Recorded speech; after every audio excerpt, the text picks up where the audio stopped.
L'Exode, chapitre 19. Le 3e mois après leur sortie du pays d'Égypte, les enfants d'Israël arrivèrent ce jour-là au désert de Sinaï. Étant partis de Réphidim, ils arrivèrent au désert de Sinaï, et ils campèrent dans le désert.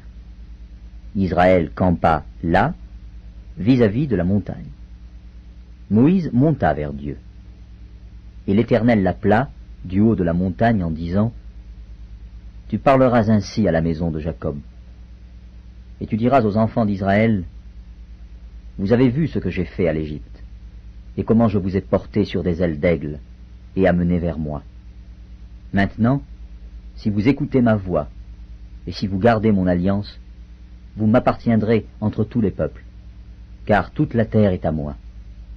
Vous serez pour moi un royaume de sacrificateurs, et une nation sainte. Voilà les paroles que tu diras aux enfants d'Israël.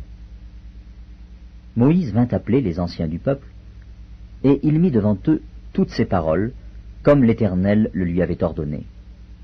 Le peuple tout entier répondit: Nous ferons tout ce que l'Éternel a dit. Moïse rapporta les paroles du peuple à l'Éternel. Et l'Éternel dit à Moïse: Voici, je viendrai vers toi dans une épaisse nuée, afin que le peuple entende quand je te parlerai, et qu'il ait toujours confiance en toi. Moïse rapporta les paroles du peuple à l'Éternel. Et l'Éternel dit à Moïse: Va vers le peuple, sanctifie-les aujourd'hui et demain, qu'ils lavent leurs vêtements, qu'ils soient prêts pour le 3e jour. Car le 3e jour, l'Éternel descendra aux yeux de tout le peuple sur la montagne de Sinaï. Tu fixeras au peuple des limites tout alentour, et tu diras: Gardez-vous de monter sur la montagne, ou d'en toucher le bord. Quiconque touchera la montagne sera puni de mort. On ne mettra pas la main sur lui, mais on le lapidera, et on le percera de flèches. Animal ou homme, il ne vivra point. Quand la trompette sonnera, ils s'avanceront près de la montagne. Moïse descendit de la montagne vers le peuple, il sanctifia le peuple, et ils lavèrent leurs vêtements. Et il dit au peuple: Soyez prêts dans 3 jours, ne vous approchez d'aucune femme.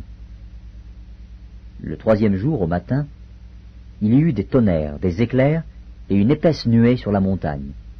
Le son de la trompette retentit fortement, et tout le peuple qui était dans le camp fut saisi d'épouvante. Moïse fit sortir le peuple du camp, à la rencontre de Dieu, et ils se placèrent au bas de la montagne. La montagne de Sinaï était toute en fumée, parce que l'Éternel y était descendu au milieu du feu. Cette fumée s'élevait comme la fumée d'une fournaise, et toute la montagne tremblait avec violence. Le son de la trompette retentissait de plus en plus fortement. Moïse parlait, et Dieu lui répondait à haute voix. Ainsi, l'Éternel descendit sur la montagne de Sinaï, sur le sommet de la montagne. L'Éternel appela Moïse sur le sommet de la montagne, et Moïse monta.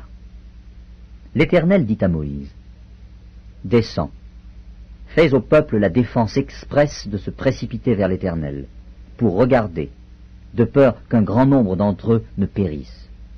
Que les sacrificateurs qui s'approchent de l'Éternel se sanctifient aussi, de peur que l'Éternel ne les frappe de mort. Moïse dit à l'Éternel: Le peuple ne pourra pas monter sur la montagne de Sinaï, car tu nous en as fait la défense expresse en disant: Fixe des limites autour de la montagne et sanctifie-la. L'Éternel lui dit: Va, descends. Tu monteras ensuite avec Aaron, mais que les sacrificateurs et le peuple ne se précipitent point pour monter vers l'Éternel, de peur qu'il ne les frappe de mort. Moïse descendit vers le peuple et lui dit ces choses.